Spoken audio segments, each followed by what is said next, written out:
The Peter Schiff Show.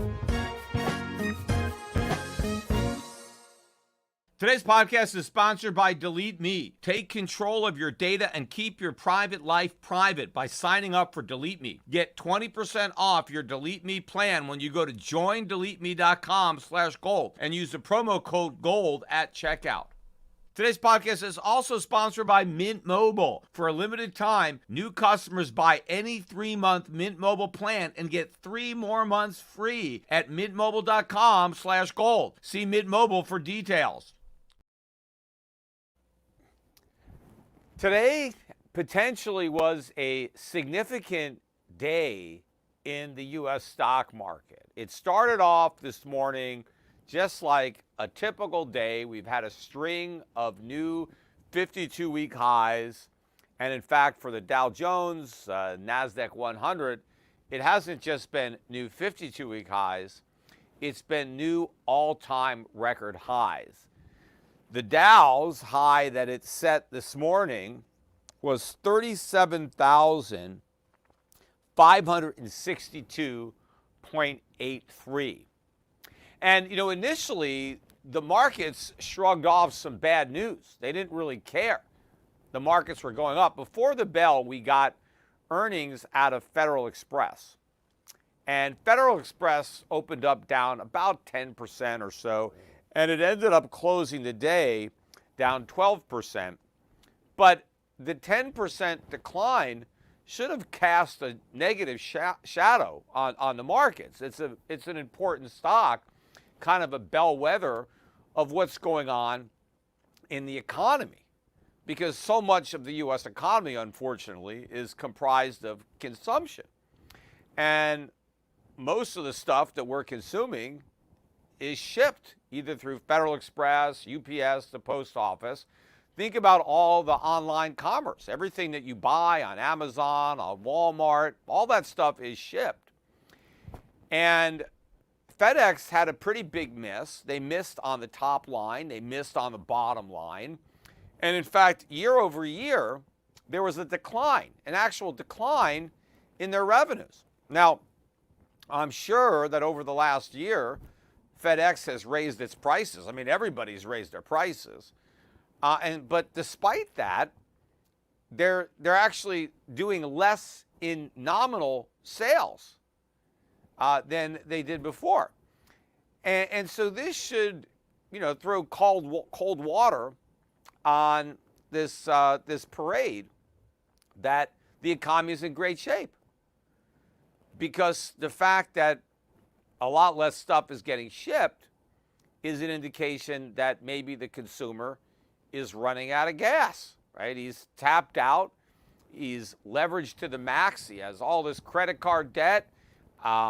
People are starting to have to pay their student loans again that people haven't paid. I was listening to a clip, just came up. For some reason, this thing came up for me on YouTube, but it was a Dave Ramsey clip.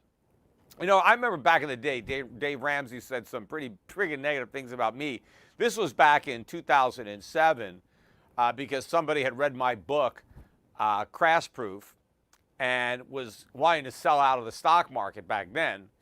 And so she called up Dave Ramsey and said, hey, my dad read this book, Peter Schiff, and he says, the market's going to crash and he should get out.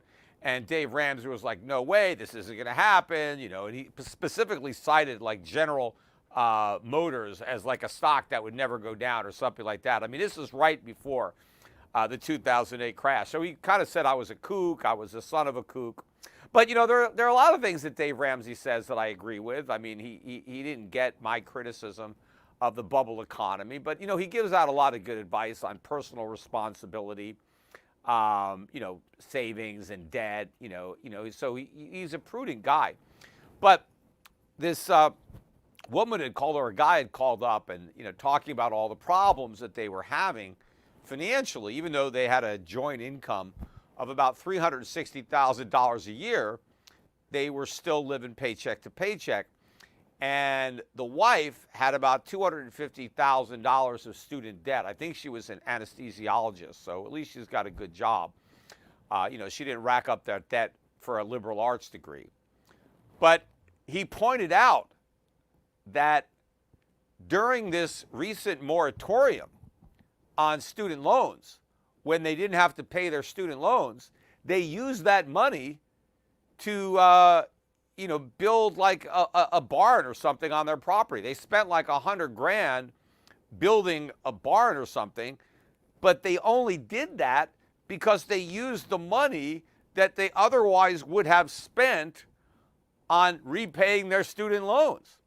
And I'm sure this has been a typical situation where all the Americans that didn't have to pay their student loans, they just used that money. They've been spending that money on other things. Well, to the extent that they're now making payments on these student loans, well, they have to stop spending money on other things. And so maybe that's why FedEx is not shipping as much stuff, is because the people are now paying their student loans back instead of buying stuff on Amazon that needs to be shipped. So it's clear that was a negative it should have been, but the markets didn't care, right? The stock market just shrugged off that news. I mean, the Dow transports were obviously down because FedEx is a big part of that, but the other indexes were going up despite this news. And then we got more bad news that the markets shrugged off in the form of a really bad treasury bond auction. Even though you've had this big rally in the bond market, this auction was very poorly received by investors. And that should have hurt the stock market, but it didn't. In fact, it didn't even hurt the bond market. The bond market rallied. Normally, you get the kind of news like this, that there was a very sloppy auction with a big tail, there wasn't a lot of demand. You would expect the bond market to get hit. Bond market went up anyway. So it might, be an indication that there's something else going on here, that the bonds are still being bid. I mean, maybe there was some sense that this stock market dump was coming, because that's exactly what happened late in the day. After making a new all-time record high, the Dow Jones finished down 475 points on the day, and that's 1.27%. Bigger losses in the NASDAQ. No, actually, the NASDAQ was only down 1.3%, so about the same. It was the Russell 2000 that had been the star. Even though it hadn't hit a new all-time record high, it was, making more headway into 52-week highs. The Russell 2000 was down almost 2%, 1.9% on the day. But what's more significant is that all of these indexes, the Dow Jones Industrials, although there's not that many industrials left there, but the Dow Jones, the S&P, the Russell 2000, the NASDAQ 100, these indexes made new 52-week highs, or in some cases, new all-time record highs. But not only did they close negative on the day, they closed well below the low from the previous day. And I've talked about these type of days. These are outside reversal days. It's when the range, you expand on the prior day's range by going above the high and below the low. If you close below the low after trading above the high, that is a reversal, an outside day. It's outside because you went outside the prior day's range. And it's a reversal because you started off higher and you went lower. And when these days are particularly significant is when there's been a big trend and you make a new high. So it's not just an insignificant day that happens to take out a high and the low of the previous day. It does it following a string of highs. The market was going higher day after day after day after day. Relentless string of gains. Kind of really, for December, this was very rare that you would have this many days. I forget how many, but all these consecutive up days in the market. And then all of a sudden, you get this reversal where the market just collapses. The sellers came out in droves, and there were no buyers. And so not only did we close below the prior day's low, we closed well below the prior day's low, and we closed on the low of the day. And so that potentially is a very ominous technical sign that we've seen a top. Whether it's a short-term top or a longer-term top, it's hard to say. I mean, it could just be the beginning of a correction, right? Not necessarily a new bear market that where you see the market's down 20%. But it could be the beginning of a correction. And I think that the reason that this is happening is because of all of the backtracking that is now finally caught up to the markets with respect to the Fed and its commitment to deliver these rate cuts. Because ever since Powell let the cat out of the bag and basically conceded that rates are coming down, and they're coming down substantially, the markets, got ahead of it. And in fact, I think the mood on Wall Street was, happy days are here again. We're going back to zero. We're going back to QE, because that is the experience of the past. I mean, once the Fed starts cutting, they don't stop until they get to zero. I mean, that's what they've done in the past, right? And so why would anybody assume that the future is going to be any different? And in fact, considering how quickly Powell capitulated on rate cuts, because as I pointed out in an earlier podcast, in the November meeting, Powell said, we're not even thinking about rate cuts. And then in the December meeting, not only are they thinking about it, but they're plotting it on these dot plots. And that's all he talked about is cutting rates. So in one meeting, it was a complete pivot on rate cuts. Why shouldn't the markets expect that a similar pivot is coming with respect to quantitative easing? I mean, that's, the big enchilada that's coming is a return to QE. And why wouldn't they do that? They returned to QE before. Remember, when the Fed's balance sheet was like $4 trillion, they started shrinking it. They never even made it down to $3 trillion, and then they blew it up to $9 trillion. And so, so now they started to shrink it. All right, it's below $8 trillion. But if they couldn't shrink the smaller balance sheet, it's even less likely that they can shrink this even larger balance sheet, especially in an election year. The odds would seem to favor that going into an election year, especially, when Biden is as unpopular as he is, right? So he's going to need a lot of help to get reelected. And the Fed typically can be counted on to supply that help. And so the markets are getting in front of this. Obviously, it's an election year. They want to put a lipstick on the pig of an economy, that is Bidenomics. What can the Fed do? Well, let's start cutting rates. Let's go back to quantitative easing. Let's goose the markets. Let's get people excited and let them believe that the economy is getting better. And maybe they think, who cares about these inflation numbers, because we just got to make it through the election.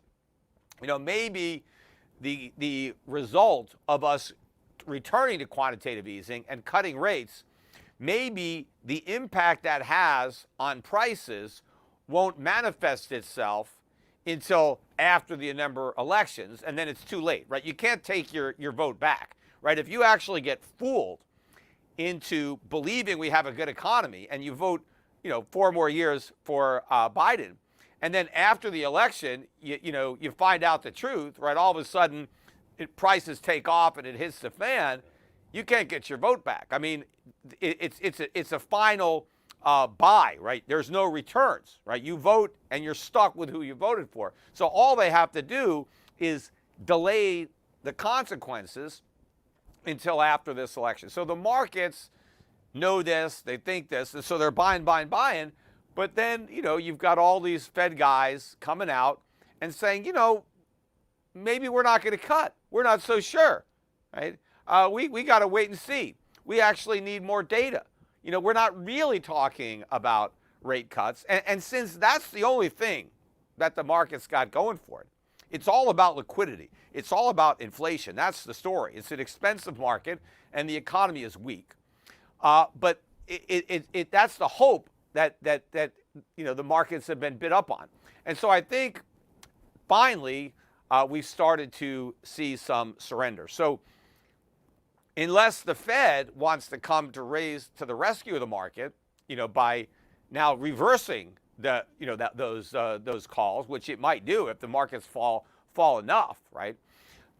We could see some significant downside in the markets, given how big this run has been, and how the only thing that's propped it up is a bunch of hot air. Anyway, we got a quick commercial break. We'll be right back, so don't go anywhere.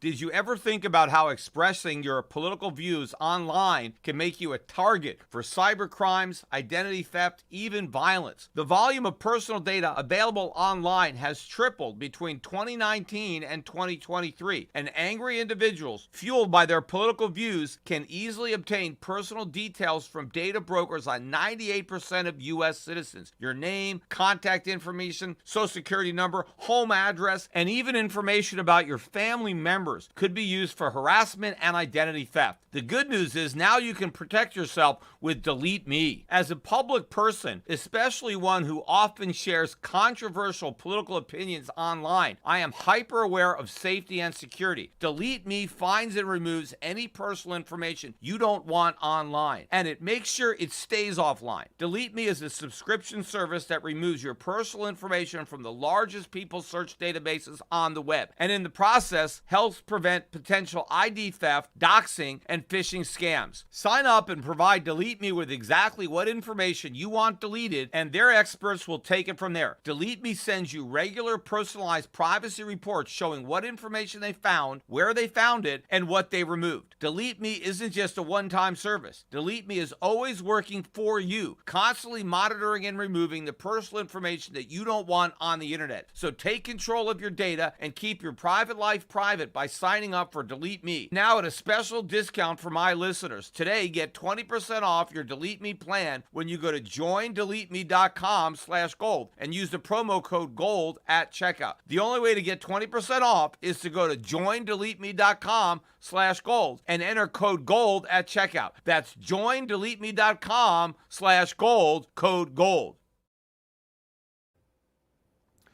Now, gold also got caught up in the late day sell-off, but it didn't go down that much. Gold was only down maybe about $10 on the day, and it still closed the day comfortably above 2,000. I think we're at $2,030 an ounce. And silver sold off too, but it just got down to about unchanged. All day, even though gold was down $5-6, silver had some nice gains. It surrendered those gains in the big late sell-off, but not really into negative territory. It kind of held unchanged. Now, the gold's mining stocks, they got clobbered pretty good, down a couple of percent, some of them 2-3%. But it wasn't a significant decline technically, because none of the gold stocks really even took out yesterday's high. So it wasn't even an outside day for those stocks. It was just a typical decline. And they hadn't been moving up. They hadn't been hitting new highs. So there was nothing significant about today's sell-off in gold mining stocks, the way there was some technical significance to the sell-off in the overall stock market. Tech stocks, all the high-flying stocks that had been making new highs got hit. But, there was also some bullish news on the liquidity front that came out from Japan. Remember, I spoke on this podcast about what happened on December 7th, right? The day that will live in infamy, because it was the day the Japanese bombed Pearl Harbor. And I said there was another surprise, right? Not as deadly as that one, but a surprise that the Bank of Japan came out and said, we're going to have to start hiking rates. And, the yen had a huge rally on that. And I think they had some second thoughts. Maybe, somebody took these governors out behind the barn and got their minds right, because they came out, was it yesterday, I think, and they said, nope, they're not hiking rates. They're going to stay negative. And so that was a relief, I think, because the liquidity coming out of Japan has been a big part of the story. It's been a funding currency, people borrowing in yen and then buying everything else, buying stocks, buying U.S. treasuries. And Japan had indicated that they were going to shut that spigot. And I talked about how this could be a big deal, and it would have been a big deal, but I guess they backed away from it. And I guess what they're claiming is they just want to make sure that they're out of the woods on deflation, right? Which was always a ruse. In fact, I was listening on CNBC, and Andy Ross-Sorkin was talking about this, and he said, well, I guess, they really suffered a long bout of deflation. And I guess, now that they've finally got the inflation they've wanted, they're happy about it, and they just want to, bask in, in the sunlight for a while, and they just want to make sure, that they're out of the woods on deflation, trying to defend keeping interest rates negative when your inflation is already 3 or 4% and rising. But, this is a myth. Did Japan have, years where the consumer prices went down? Yes. There were several years. I'm not even sure if they had 2 years in a row, but over a 10-year time period, they might have 2 or 3 years where prices were down a little. It's not like they were down 4 or 5%. I mean, maybe they dropped 0.5%, something like that. So it's not like they've been stuck in deflation. Prices went up in Japan during the all lost decade years, and in fact, the 90s and the 2000s and the 2010s. There were far more years where the consumer price index went up than it went down. And they didn't have even a single decade, I don't think, where prices ended the decade lower than where they began. So how does that constitute, mired in deflation, stuck in deflation? And again, how is having lower cost of living, how does that mean you're stuck? How are you mired in having your cost of living go down? I mean, that would be a good thing. Where, you're stuck, where you're mired in something is when prices are going up. That's the problem. Everything I want to buy is getting more expensive and I can't afford it. That's the problem. My electric bill keeps going up. My rent keeps going up. My grocery bill keeps going up. These are problems that people complain about. How many people complain? God damn it, my landlord just reduced my rent. Man, I was really looking forward to my next rent increase, and that bastard went and he actually cut my rent. Or, hey, I went to the gas station and I was surprised at how cheap the gas was. God damn it. I was really looking forward to paying a higher price, and I got there and I found out to my shock that they lowered their prices. I mean, how dare they do that to me? Who complains about food or healthcare or any of their bills going down? Nobody. When your bills go down, you are liberated. So to say that they were stuck in this deflation and they finally got out of it, like this is great news for them. So Ross-Sorkin is like, oh yeah, I guess, after so many years of having to suffer the horrors of, having the cost of living go down, they're now so excited. Believe me, the Japanese people are not excited about inflation. They would prefer not to have inflation. They would prefer to have their cost of living go down, but they're stuck with the cost of living going up. Why? Not because it's good for them, but because the government is broke. That's the reason that the Bank of Japan is backing off of the rate hikes, is because they did the numbers and they saw what that means for the government and what it's going to cost in additional payments on its national debt. And so they backed off. Well, I mean, that's the same thing that the Fed is going to do. They're going to back off. I mean, I think they're going back to QE as early as the first quarter of next year, because that's when their bailout expires that they did in March of this year. It's March of next year. And that's when all these banks are supposedly going to repay the loans and take all that underwater collateral back on their balance sheets. Well, there's no way they're going to do that. Well, the Fed is going to have to do QE in order to relieve them of that burden. And so if the Bank of Japan is, doing a 180, and it didn't take them long. It was like a week, and they've all of a sudden, reversed. It's like they tested the waters. They set out a trial balloon, and it got shot down, right? And so, okay, I guess we can't hike rates. We got to stay at negative. And we'll see. Maybe the Fed did the same thing by sending out these minions to kind of push back on the narrative that happy days are here again, and we're going to start cutting rates. And maybe it's going to be a lead balloon if the markets really start to fall, because they were going up, and had the Fed not pushed back, I think gold would already be at new highs. I mean, that might have been one of the motivating factors of the damage control, was to keep the price of gold from really breaking out and to keep the dollar from really breaking down, because a big breakdown in the dollar would really undercut the ability of the Fed to cut rates, because that would exacerbate the dollar's decline, and a weak dollar is going to be pushing up oil prices. And, we also got some other bad news. Maybe this is weighing on the market too, with respect to what's happening in the Middle East and the fact that there's, some problems going on that has resulted in ships that were sending cargo through that area, and now they're diverting the cargo down below Africa, on the Horn of Africa, and now you have a much longer trade route in order to ship goods, and that is going to increase the cost of shipping those goods and increase the amount of fuel that is going to be required to complete the journeys, because the ships have a much longer way to travel.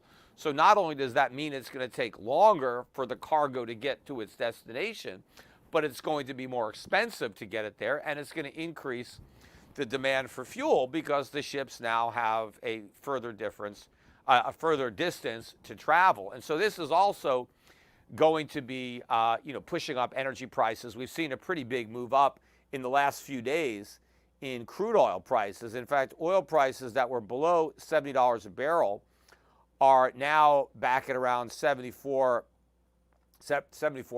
I think Brent crude got back above 80 today. There was a bit of a decline late in the day, with oil. Oil was positive about $1 earlier in the day and then sold off. So I think it was above $75 a barrel before we got, the big sell-off where kind of everything got caught up. In fact, one of the only things that didn't go down, really, is Bitcoin. And Bitcoin has been rallying. There was a lot more talk today about the ETFs. Now they're talking about early January, when everybody expects the ETFs to be approved. Now, even though Bitcoin's been strong, it hasn't made a new high for this move, right? Bitcoin is, as I'm recording this podcast, Bitcoin is 43,600 and change. So it hasn't made a new high. And that, I think, indicates that, we're running into a lot of resistance on the buy the rumor trade with respect to these ETFs. The only reason that these Wall Street firms want to create these ETFs is because they think they can make money selling them. It's not like some type of endorsement of Bitcoin as an investment. They're just trying to get in on this, and they think, hey, we can make some money here, giving the public what the public wants, or what they perceive the public wants. I think Wall Street is overestimating just how much demand there's actually going to be for a Bitcoin ETF. Everybody is overestimating. I saw Michael Saylor was on television again. I mean, they give him a huge platform on CNBC, because that makes their advertisers happy, because the crypto is still the number one advertisers on CNBC, and that's why it gets such biased coverage from that network. But I saw this interview, and he is talking about this Bitcoin ETF, and he said it's the most significant thing in at least 30 years to happen on Wall Street.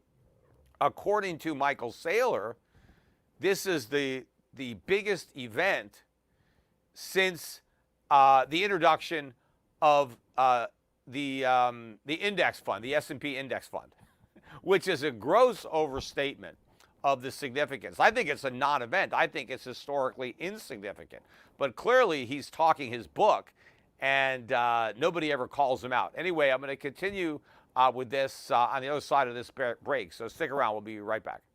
Give yourself the gift of insane savings this holiday season with Mint Mobile's best deal of the year. Right now, when you switch to Mint Mobile and buy any 3-month plan, you'll get another 3 months for free. That's 6 months of premium wireless service for the price of 3. Mint Mobile lets you order and activate from home while saving tons on phone plans starting at just $15 a month. Seriously, I can't think of a better gift than turning an overpriced wireless bill into just $15 a month with Mint Mobile. Wireless bills keep increasing, but Mint Mobile helps you save money. If you buy 3 months, you'll get another 3 months absolutely free with a holiday deal. This is especially good if you want to give one of your children wireless for Christmas, like we did with our son Preston. By going online only and eliminating the traditional costs of retail, Mint Mobile passes significant savings directly to you. All plans come with unlimited talk and text, plus high-speed data delivered on the nation's largest 5G network. Use your own phone with any Mint Mobile plan and switch easily and effortlessly with eSIM. Or if you need a new device for a limited time, get 6 months of free wireless service when you buy a selected device and plan. For a limited time, buy any 3-month Mint Mobile plan and get 3 more months free by going to mintmobile.com/gold. That's mintmobile.com/gold. New customers only. Additional taxes, fees, and restrictions apply. See Mint Mobile for details. All right, so Michael Saylor was touting the new Bitcoin ETFs as this huge innovation that's going to, go down in history as a significant milestone on, for Wall Street. But he's just trying to hype this thing up. And one of the things that he said in this interview, why this is so significant, is because there's all this money out there that has been waiting to buy. They've wanted to buy Bitcoin, but they didn't have a regulated avenue to do it, right? They didn't have a vehicle that was, compliant or approved. They needed something on the New York Stock Exchange. Well, what does he think MicroStrategy is? I mean, MicroStrategy is basically a Bitcoin ETF in disguise. I mean, sure, there's a software business in there somewhere, but the value of the stock is all Bitcoin. And so you've had that avenue, and there's been plenty of other avenues. There's all kinds of Bitcoin stocks out there, and there are ETFs of Bitcoin futures. I mean, they've got all the regulatory protections. I mean, so clearly anybody who was dead set on buying Bitcoin because they really wanted it, well, there was nothing stopping them from buying any one of a number of existing ETFs. So this is not a game changer at all. I mean, if you want to buy Bitcoin and be your own custodian, which is what you're supposed to be, right? Not your passcode, or not your keys, not your coins, whatever it is, whatever the mantra is. But the real Bitcoin hodlers, they don't want any of this crap. They don't want an ETF. They want to own their own tokens. They want to self-custody. So the people who are buying an ETF, I mean, they're not real Bitcoin buyers. They're just gambling, right? If they really were true believers, they would just go out and buy Bitcoin. Now, it's possible that some people, have an IRA or something, and they would prefer, not to buy an ETF or something. They'd rather just buy the coins, but it's difficult in an IRA. So they settle for this. But I don't think there's a new army of would-be institutional buyers who have passed on MicroStrategy, who have passed on other crypto stocks, who have passed on ETFs of futures contracts, who have passed on spot ETFs in other markets that they easily have access to. Institutional investors can trade in foreign markets. I mean, they're not limited to the New York Stock Exchange or the NASDAQ. So if they were that determined to get a Bitcoin ETF, well, I mean, they're not going to stop at our border, right? These are sophisticated investors. They have the whole world to invest in. So this is just a myth that he's pumping up. But I thought it was interesting because whoever it was that was interviewing him, then she said to him, well, once this ETF is there, what is that going to do to MicroStrategy? Right? Because people are buying MicroStrategy. Are they just going to stop buying MicroStrategy and buy this new ETF instead? And he was like, no, no, no. And he was trying to explain, after he just sang the praises of the Bitcoin ETF, why MicroStrategy was even better. And his reason for that was that they could borrow money and buy even more Bitcoin. And so that's the reason that you should buy a MicroStrategy as opposed to an ETF, because it's all levered up, that it's a leverage bet, that it's even more speculative than speculating on the ETF, which, of course, she didn't really push back on that. But it really shows you, the hypocrisy there. And this is all just hype. Michael Saylor needs the price of Bitcoin to go up. And CNBC provides him with a platform to constantly talk his book with pie-in-the-sky forecasts. Now, at least he didn't put a price target on it anymore. He stopped doing that, because she asked him, well, how high is the price of Bitcoin going to go? And he wouldn't say. He just said it's going higher, but he wouldn't say how much higher. Maybe he's learned his lesson there. But Bitcoin didn't get caught up in the sell-off, but I think it's coming. I don't think that Bitcoin is going to avoid what's going on in other risk assets, especially if this sell-off continues. I think maybe Bitcoin will be the last to go, right, if it goes in a few days or next week, but I think it's going to get hit the hardest. So look out below. But anyway, though, I want to devote the rest of the podcast to talking a little politics and a little history.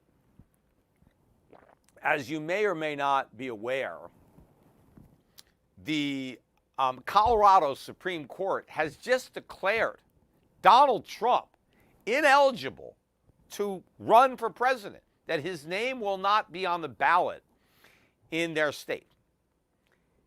And now, first of all, the chances of Trump winning Colorado were pretty slim anyway, right? So it's like you can't come to a party that you really weren't going to be invited to anyway, right? I don't think it's that big a deal for Trump, but I think it gives him another great issue to run on.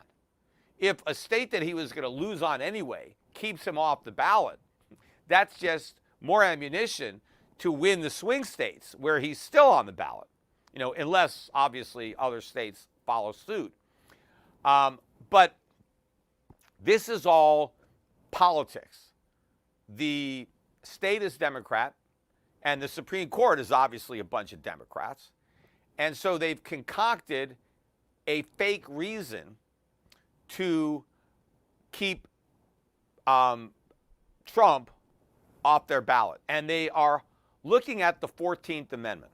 And they're saying the 14th Amendment prohibits Donald Trump from seeking office, which is BS. First of all, the 14th Amendment was enacted in the aftermath of the Civil War, right? They got the 13th Amendment that freed the slaves, and then they got this 14th Amendment. And there is one section, a third section of this amendment, that has to do with disqualifications for holding office. And what the states who voted to ratify this amendment were concerned about is they didn't want people who formerly held federal office, and had sworn oaths to defend and protect the Constitution, who then violated those oaths and joined the Confederacy and made war against the United States. They actually they fought, they in the Confederate Army, or they did something to aid in the Confederate cause. They were combatants, right? They were in an armed conflict against the United States. And so they said, look, we don't want any of those guys now holding federal office. They've already proven that they're traitors. They violated their oath of office, and so they can't run. That's what the amendment dealt with. All the people that the 13th Amendment prohibited from running for office or holding office have been dead for like 150 years. Donald Trump does not fall into that category. The 14th Amendment was not written to prevent Donald Trump from being president or having any other federal office. And the other part about it is, which makes it more insane, is who says that he's guilty of rebellion or insurrection? I mean, he's been charged with a bunch of things, right? All these trumped up charges. One thing he hasn't been charged with is leading a rebellion or insurrection. That's not one of the charges that he's been indicted for. But again, even if he was indicted, even if he was charged, which he hasn't been, but even if he was, you still need to be convicted. They still need to prove that you made rebellion. How can the Supreme Court, without any evidence, without any criminal charges, any trials, just unilaterally say, oh, the president is guilty of rebellion, he's guilty of insurrection, and we're going to disqualify him from holding office? We're not even going to allow our citizens to cast a vote, because whatever Trump did, I mean, it's out there. The voters know it. You know, so the voters know about January 6th. They even know the distorted way the media has framed it, you know, as an insurrection, even though it's not. I mean, those guys, it was not like the Civil War. Nobody had a musket or, you know, a modern day equivalent. People didn't charge the White House with Molotov cocktails. The protesters on January 6th were unarmed. They had cell phones, right? They were taking selfies. They weren't firing shots. How are you going to have a rebellion? How are you going to have an insurrection with a cell phone? It's impossible. The only people who were armed were the Capitol Police. The only person who was killed was one of the protesters who was shot in the back, unarmed, by one of the Capitol Police. So this was not an attempted coup d'etat. It was not insurrection. It was not rebellion. It was not the Civil War. Donald Trump did not lead a civil war against the United States. There is nothing that he did that falls within this. But so this is pure politics, right? Just like the verdict I went over against Giuliani, you know, for $150 million, right? This, I mean, the judicial system, the media, it's all political. But I also wanted to talk a little bit, since I'm on the subject, about the idea that the people who joined the Confederacy, that they were doing anything wrong, that they had violated their oath of office, because I don't think they were wrong. I still believe that the North was in the wrong, not the South. These southern states seceded from the Union. There is nothing in the Constitution, there was nothing in the Constitution then, and there's nothing in the Constitution now that says you can't do that. Right? The states voluntarily came together to form the Union. And there was never anything written in the Constitution that said a state couldn't leave. And in fact, even after the Civil War, when they passed these new amendments, they didn't pass an amendment that said, you know, you can't leave the Union, right? It's a Roach Motel. You check in, you ain't checking out. So that's never happened. In fact, if you go back and think about it rationally, America became a nation because we seceded from England, right? We were part of England, and we declared our independence. In fact, I'm going to read, I wrote down the very first sentence or paragraph of the Declaration of Independence. These are very famous words, but it really defines our national character and what we stand for, what we believe in as a people. And so the Declaration begins, and of course written by Thomas Jefferson, but here's how it starts.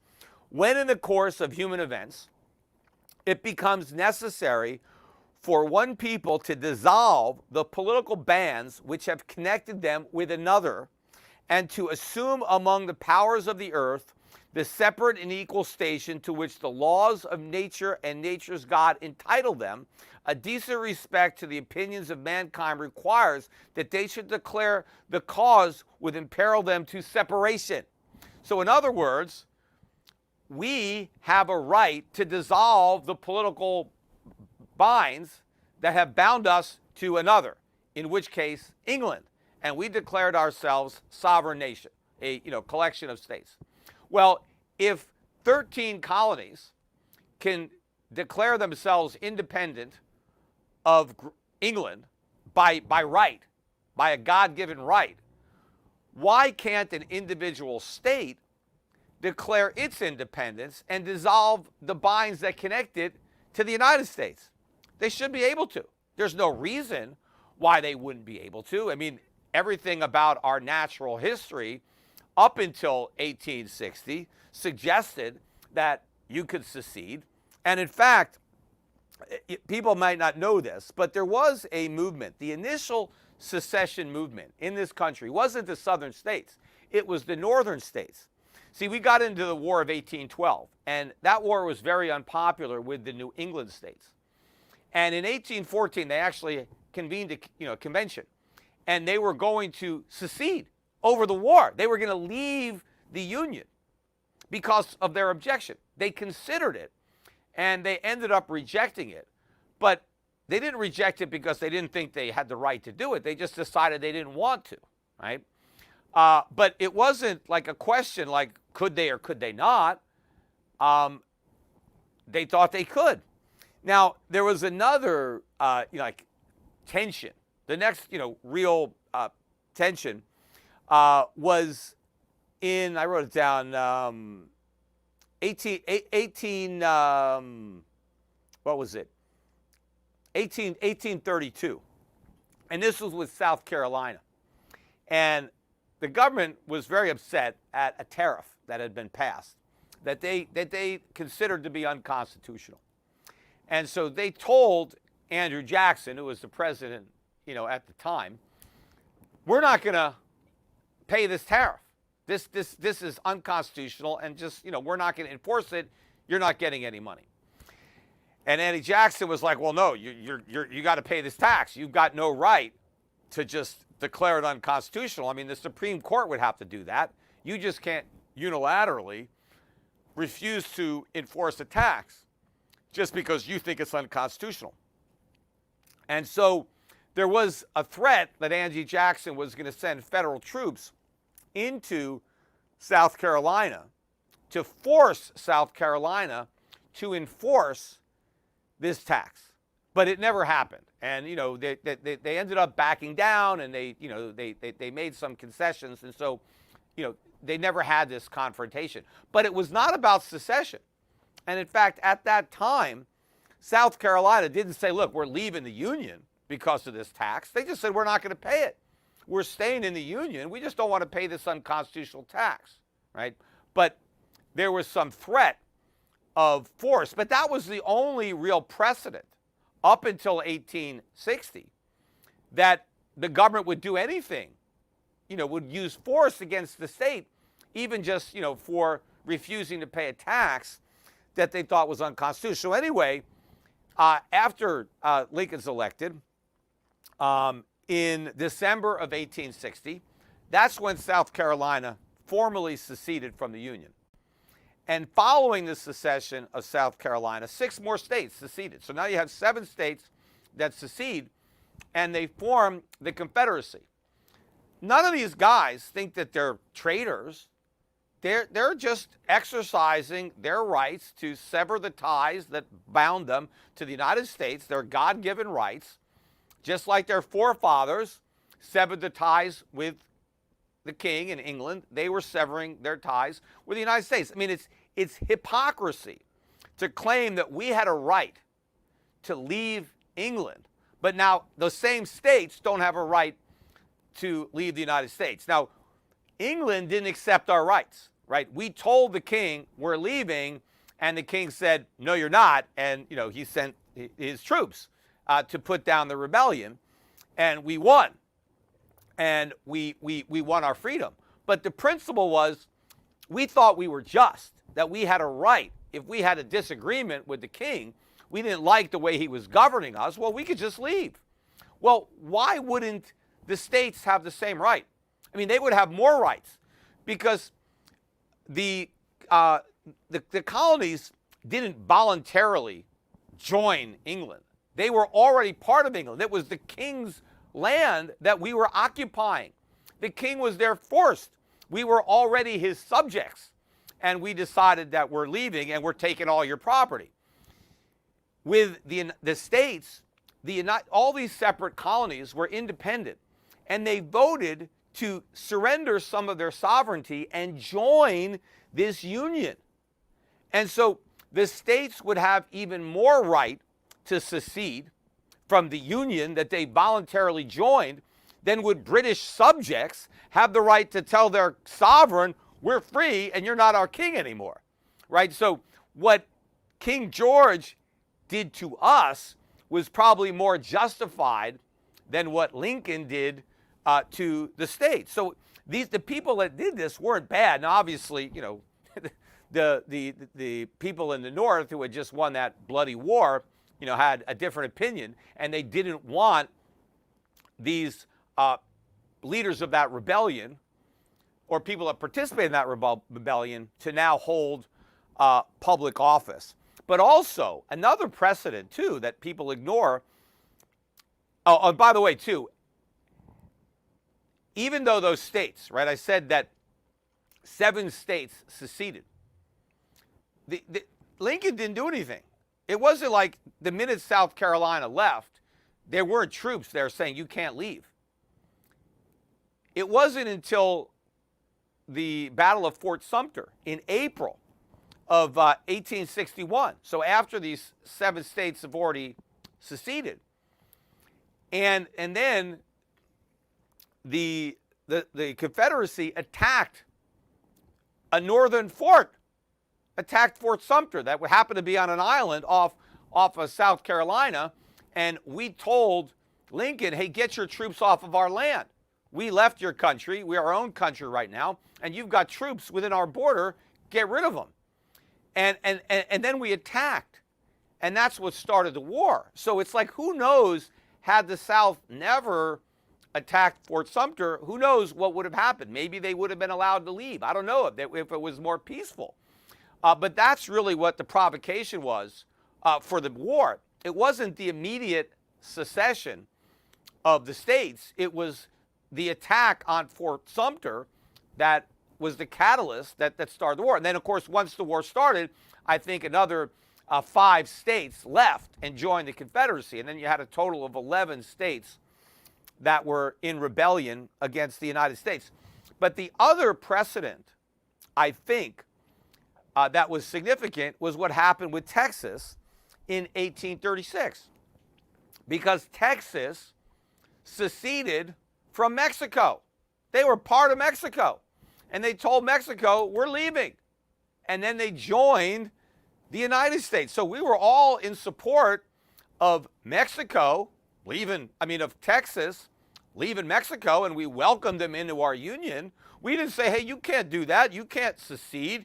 You're part of Mexico. That's not fair to Mexico. You got to stay where you are. No, we were like, great, fine, come on in.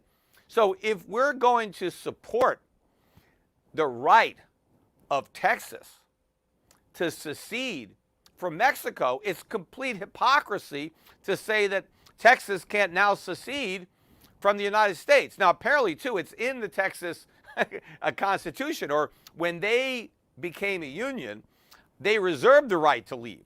Back then, they said, look, we're going to join, but if we don't like it, we're gone. And in fact, that's the way it should be.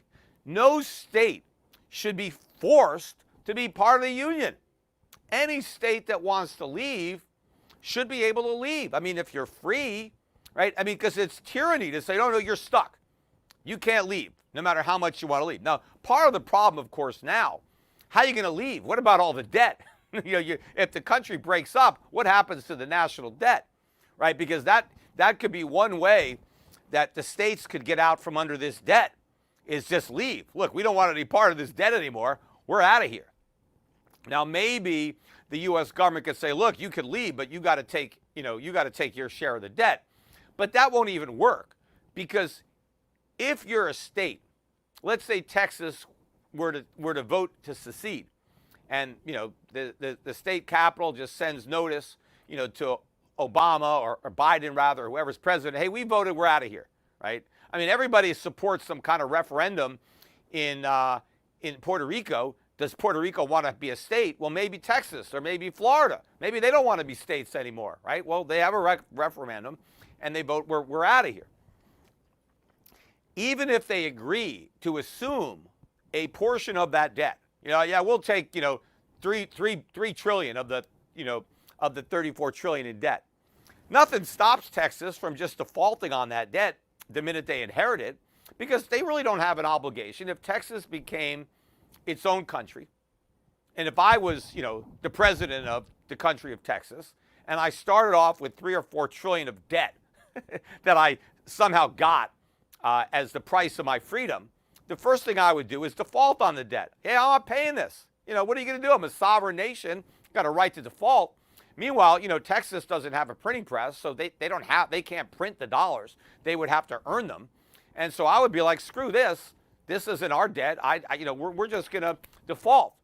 Now, what would the U.S. government have to do? The U.S. government would have to guarantee the debt, because if Texas left the union and then defaulted on the debt, and then the U.S. government said, well, it's not our problem, that's Texas, the whole thing would collapse. Nobody would have any confidence in Treasury debt, because then other states could do the same thing. So what would actually happen is the government would have to then honor the debt that Texas defaulted on, which is why nobody's going to leave, right? It's a giant debtor's prison now, the United States. It's even more important that the country not split up than in 1860, right? There's no way that anybody is going to leave because of the taxes. The federal government needs these states to pay these taxes because it needs to service the debt. Now, of course, it doesn't really need to. It can just print money and create hyperinflation, but it's really a giant debtor's prison, which is why it makes no sense to me, right, that Puerto Ricans would want to become a state, knowing what they're getting into, knowing that the minute they become a state, it's a roach motel. They can't go back. You can't turn back the clock, and you're inheriting your share of this enormous debt. Why would you want to do that when you don't have to, right? I can see if the United States was in a strong financial position and you wanted to join, but if you're talking about like the U.S. is like the Titanic, why would you want to, tether your boat to that ship and then go down with it? I would want to stay as far away from it as possible. Anyway, I just wanted to go over a little bit of that history. But the bottom line was, it's complete BS for this court to claim that Trump was in rebellion against the United States and therefore he is ineligible under the 14th Amendment. It shows you how political this process is. How could these justices, because they've also sworn oaths to uphold constitutions, they're supposed to be enforcing the law. This is not about the law. I mean, no judge could possibly read that amendment and think that it somehow summarily disqualifies Donald Trump, right? So it shows you that this is all a witch hunt, and that's what they're all doing. All the actions against Trump, none of them have any basis in law. It is just the mainstream trying to prevent Trump from running from office, prevent Trump from resuming office. They underestimated him the first time, and now they're doing everything they can to prevent him from returning to the White House. But again, almost everything the government does backfires, right? I say that all the time, that whatever their intent is, they pass a law, they achieve the opposite. So if they pass a bill to eliminate poverty, right, they create more poverty. That's just how government works. So it's backfiring. I think everything they're doing to try to stop Trump is simply making it easier for Trump to win, because it's showing people that the establishment is against him. And people don't like that. You're creating sympathy. You're making him a form of a martyr, right? And now people are rallying behind him because they see that this is a bunch of bullshit. And they can see the powers that be don't want him in office. Why? They perceive him a threat. Well, that must be a good thing for us. If the people we don't like, the people who are abusing power, are threatened by Trump and they don't want him to be president, well, that's reason enough for me to vote for him, right? Because the enemy of my enemy is my friend.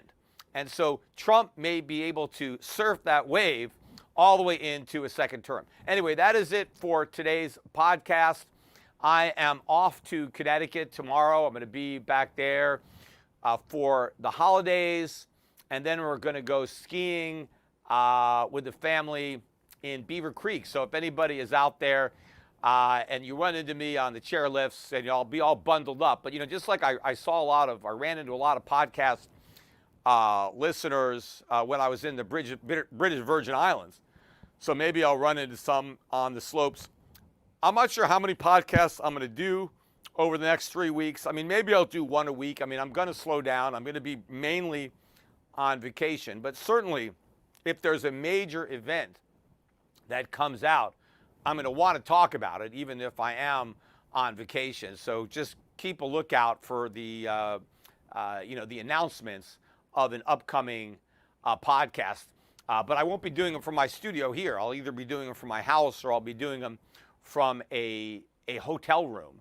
And if I don't do another one before Christmas Day, which is pretty likely that I won't do one prior to Christmas, then have a Merry Christmas, everybody. I'm sure I'll do another one before the New Year. So I'll have another opportunity to wish everybody a Happy New Year. But bye for now. And don't forget, get your gold at schiffgold.com. We're close to 2,000. I think you want to be all in before the new year, and take advantage of the dips that we've seen in some of the foreign stocks. I mean, they've had a nice rally, but a little bit of a dip today. The dollar, I think, is still on the verge of a big drop, and so I would try to get fully positioned before the end of the year. Because I think 2024 could end up being a very, very big year for the Euro-Pacific strategy of foreign value and dividend-paying stocks, inflation hedges, resource stocks, precious metals, everything that I've been advising people to buy for a decade or more. I think now it's really going to start paying off in a big way. Anyway, again, bye for now, and Merry Christmas, everybody.